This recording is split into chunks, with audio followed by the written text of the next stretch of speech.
Al-Nisa, or the desires. The topic of Nissa is a very important one, and it is the most wrongly represented word of the book Quran. The entire understanding of the word Nissa is based on the wrong premise. In the mainstream translations of the Quran, we are told the word Nissa means women. However, upon further analysis, one can find that the real root of the word can mean desires or urges. If we consider that the Quran is talking about the metaphysical inner universe rather than the physical world, we can glean the real messages.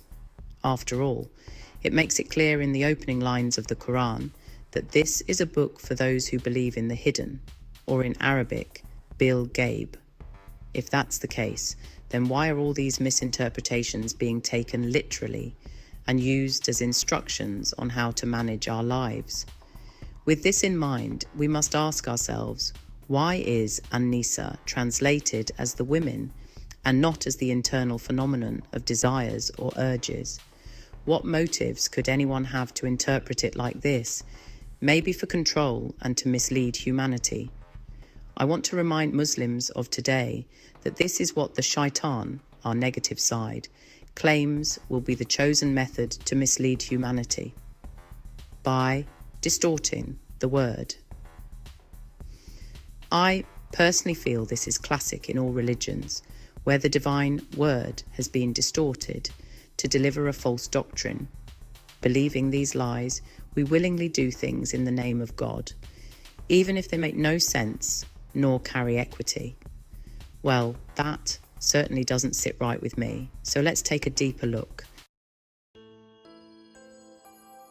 The triliteral root of Al-Nisa is not noon seen, wow as traditionally translated, but in fact noon seen alif. The meaning of this root found in the lexicon dictionaries is desires or urges, yet the mainstream insist on using women as the meaning. They have conveniently chosen a different root and derived its meaning as women. Languages evolve, and this word Nisa has become the word for women in modern Arabic, even though it makes no sense in light of the Quran. For example, in verse 34 of Surah 4, traditionalists have taken the meaning of this verse to promote and condone the physical and mental abuse of women, rather than delivering the correct meaning of the verse, which is talking about a type of inner state or mindset. Let's look at the traditionalist translation to help understand what I mean. Surah An-Nisa, verse 34. Men are in charge of women by right of what Allah has given one over the other and what they spend for maintenance from their wealth. So, righteous women are devoutly obedient, guarding in the husband's absence what Allah would have them guard. But those wives from whom you fear arrogance, first advise them. Then if they persist, forsake them in bed, and finally strike them. But if they obey you once more, seek no means against them. Indeed, Allah is ever exalted and grand. So this is what the mainstream Muslims believe this verse to be saying. I find this translation to be tragic and misleading, since the true knowledge has clearly been lost and all sorts of chaos has been created with the following of such illogical and wrong advice. I ask you, how can anyone find peace, Islam, in such a message that is promoting the harm and control of another human being? I trust that the true Creator would never condone such misogyny.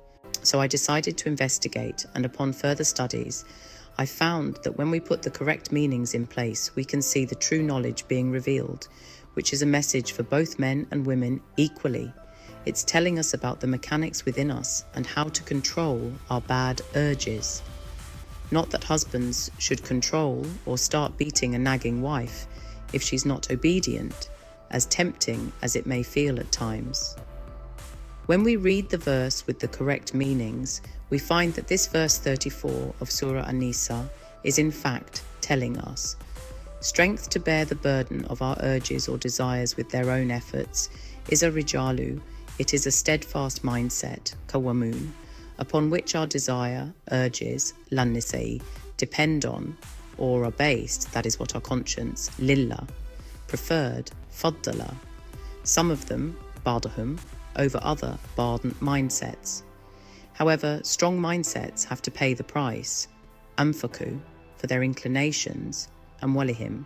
Thus, corrective urges, for salihat, are obedient, qanitat, protecting, hafidhat, the unseen results of the future, lil ghaib, that which, bima, is protected or preserved, hafidha, by the conscience, Allah.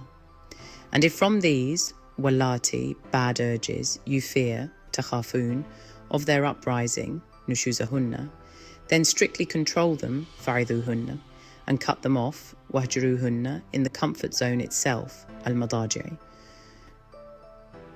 and strike them off completely from your life, wadribuhunna.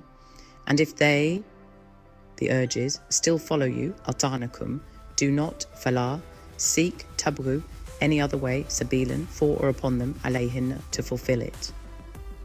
Indeed, conscience, Allah, is forever kana, and is most high, aliyan, most great, kabiran. As you can see, the entire context and subject matter is totally different to the one we have been fed by the mainstream. Therefore, what the text is highlighting is that a strong mindset has to pay the price for its inclinations, and that we have corrective urges too, that are obediently protecting the unseen results of the future, which is a protection preserved by our conscience or Allah. To help us understand, let's look at some of the key words of the verse and their real context. Ar-rijalu, one of the most important words in this verse, is describing one of the main constituents of our mind, a type of mindset that is the strength to carry the load of life, a basic and important tool for survival in this realm. It is something all human beings possess innately.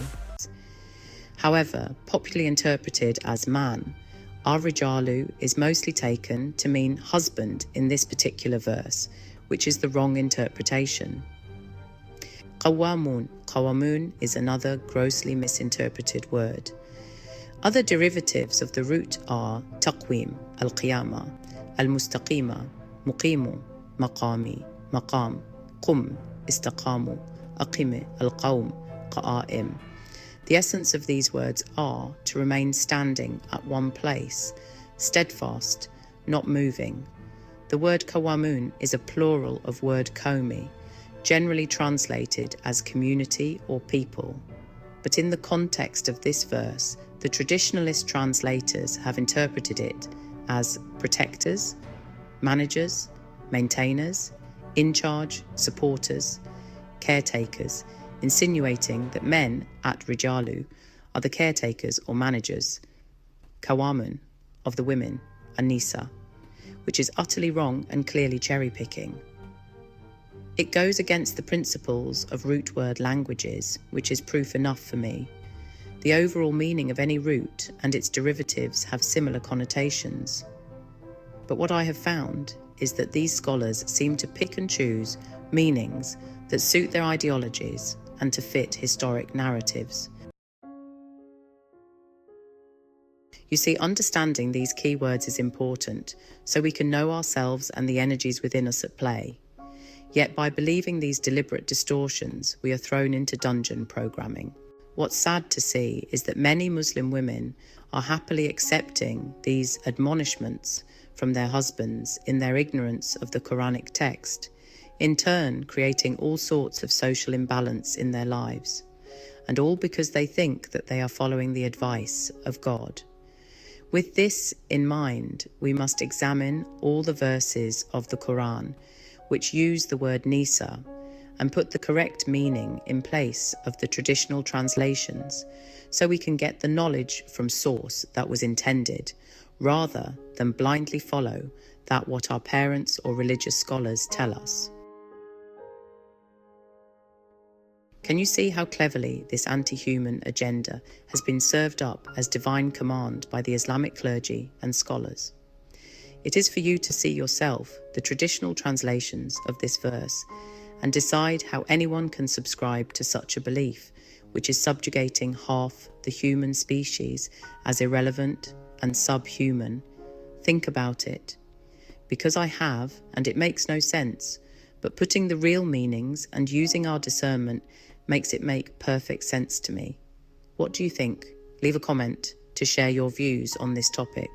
I hope this analysis of An-Nisa helped you to understand more about our inner self and its workings, as described by the divine in the Quran. If you appreciated this video, then please like it and subscribe to my channel. I know there will be many who will shun and discard this understanding, but urge you to look for yourself. It's all there plain to see if you possess an open mind.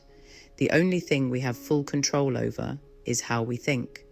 Alhamdulillahi Rabbul Alameen. All praise to the highest teacher of knowledge and the supreme conscience that is within me. Not a god, not an idol, but the Great Spirit. For those who are looking for a more detailed analysis on the topic of An-Nisa in the Quran, please see the link in the description box for the full article which inspired this video. In the article, you will find all the definitions and grammatical analysis of the language used in these verses, explained by a most esteemed scholar and teacher of the Quranic text.